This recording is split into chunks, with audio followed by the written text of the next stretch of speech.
everybody, welcome to Exploring Edna, episode 30.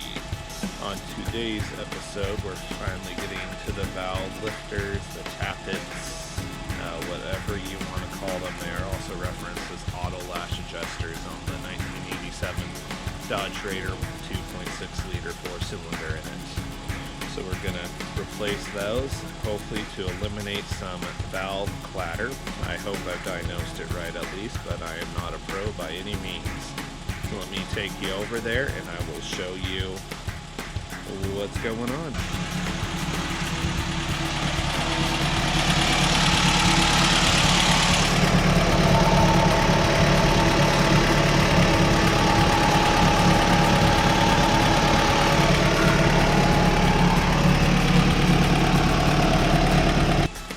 While we're also at it, as you noticed in the clip, just sort of the clattering noises you probably hear in the background still.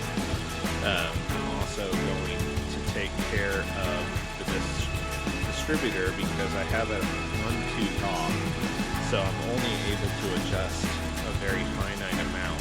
In fact, I'm on the extreme end of the adjustment, so I'm hoping to be able to get some more adjustability with my distributor as well.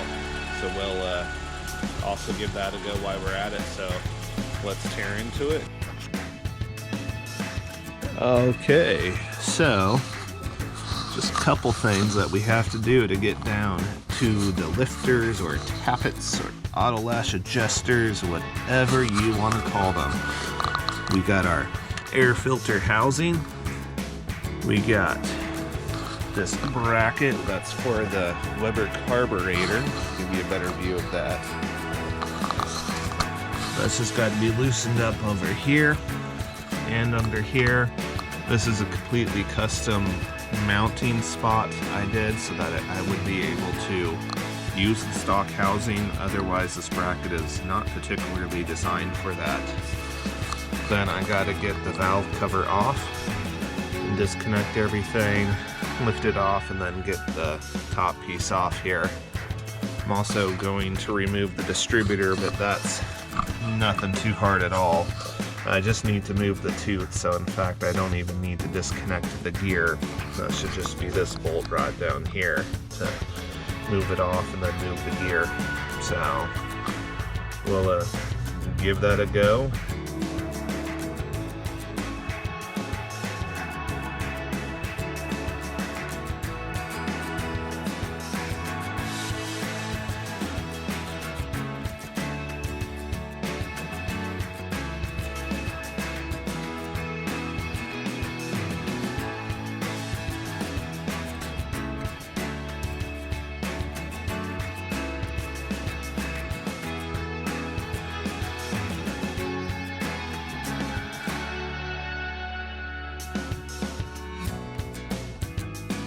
So the cover's off, as you saw in my terrible time lapse of me struggling on a few things there. Something doesn't seem right according to the manual, like I have a, pardon, I don't know the right term. Looks like I have a different valve system or something. I don't know, maybe it's one that they threw on here that's compatible, but it just doesn't seem right. So I'm asking for some advice from a neighbor here who is more professionally trained in the car industry than I am, and we'll see. Alrighty, so apparently I must have an older head that does not have auto lash adjusters on here.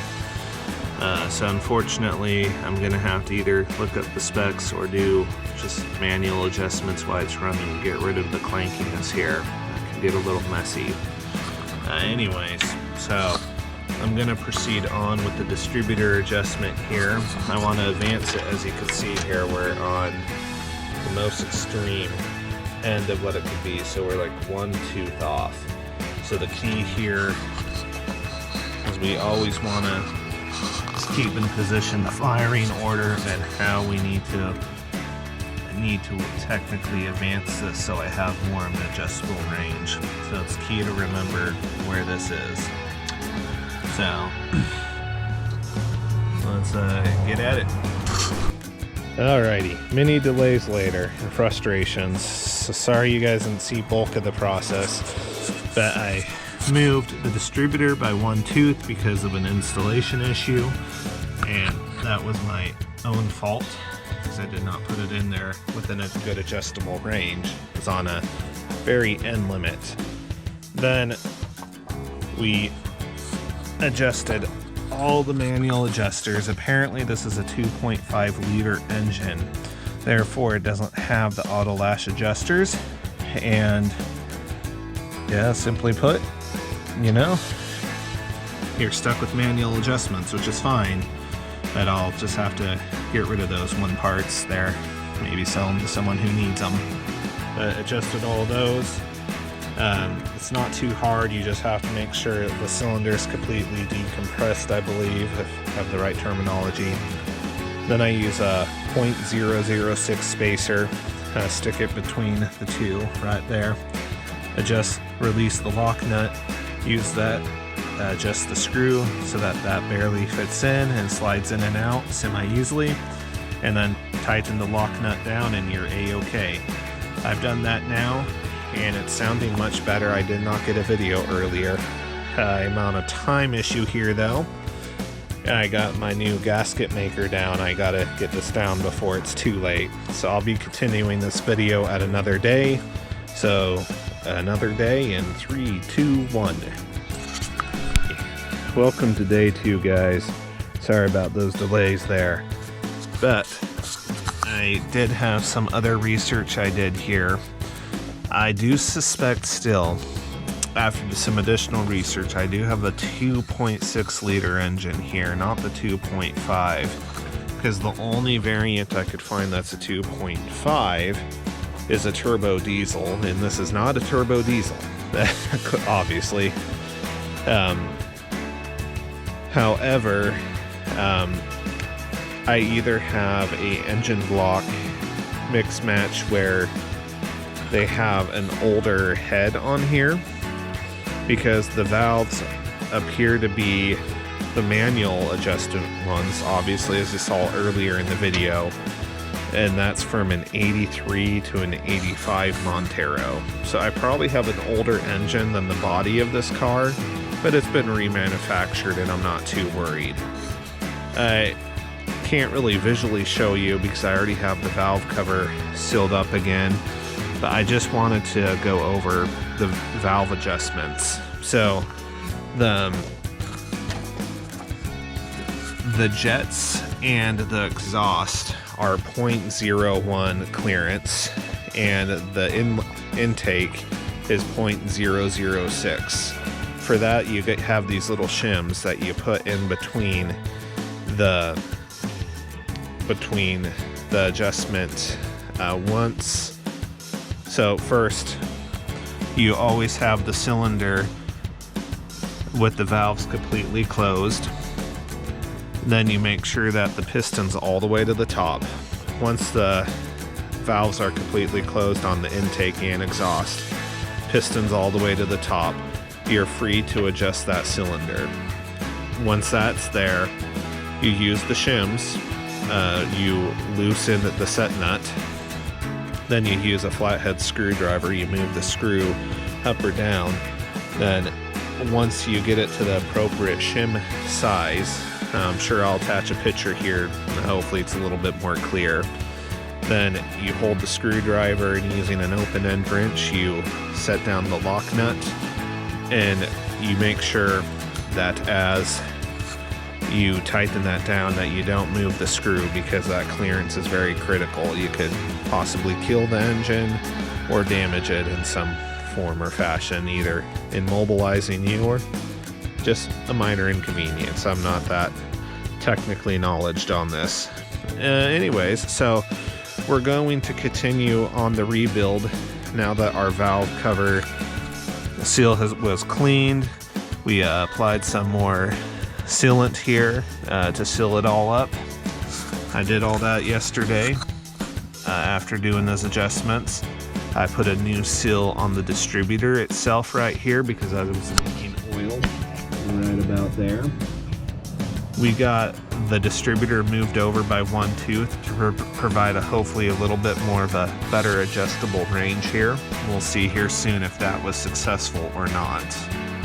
And if And of course, because we messed with that, I'm going to make sure that the timing is a little bit within reason on system specification.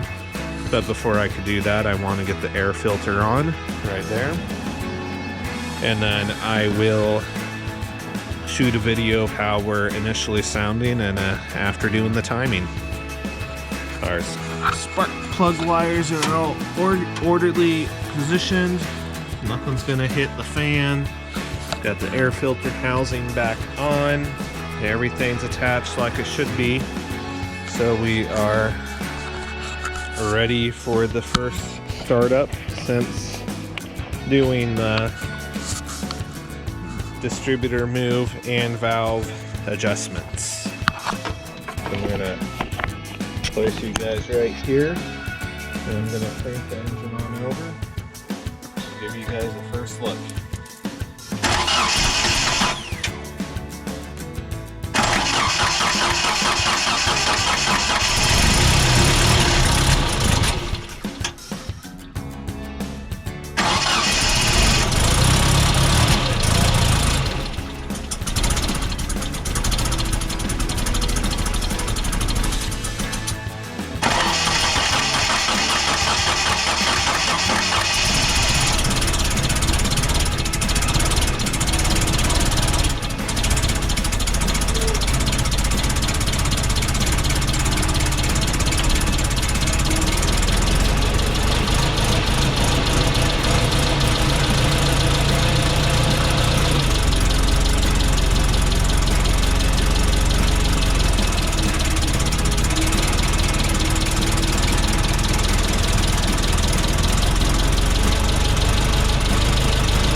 Alright,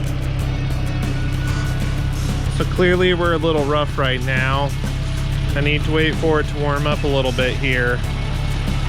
And then I'm going to do the timing adjustment, make sure that we get up to proper idle. And we'll see how the timing goes. Well, I just closed up the timing. I don't know about the ticking. It sounds close to the same, maybe better for sure. I know the oil's a little bit low right now. I had some spillage, but nothing critical. I got the timing within specs, 7 degrees before top dead center. And so far I'm not seeing any oil leak under the distributor. I have a little bit more of an adjustable range now on the distributor as well. Obviously you just loosen the nut on the distributor on this engine, and then you move it left and right, and that changes the position of it. It's a very mechanical.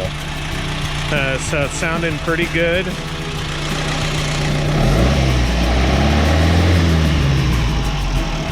I don't know, I can't complain. My knowledge is nothing better than this though, so I'm pretty happy with the results here. So hopefully that improves my performance just a little bit. The noise sounds better, you know, I could fairly say, and so forth. I see no leaking around the valve cover, around the distributor. The timing's better, ticking's better, you know, again. So overall, little maintenance items done. Okay, just another quick summary because I wanted you guys to hear it with the hood down because that's more realistic. It's not perfect, you know, I'm not the greatest adjuster of these. This was my first time doing it. So it's very possible, you know, I could use some fine tuning of that part. But my hands aren't skilled enough yet, my first attempt, so it's sounding better than it was. So that's all, that is where I will leave this. So we got the ticky noise calmed down. We got our distributor advanced to tooth so that I have adjustable range before and after top dead center this time. We're set at 7 degrees top dead center as recommended, and it's sounding pretty good, able to rev it up. It's not poppy, it's not backfiring or anything right now. You know, who's to tell if it's going to need some more fine tuning, but so far so good. So I think this will conclude episode 30. Hopefully you guys didn't mind that I got a little frustrated and forgot to record some of it here. But anyways, if you guys have any questions, let me know. I'll try my best to ask. But as an end result of the video, it's doing way better than it was.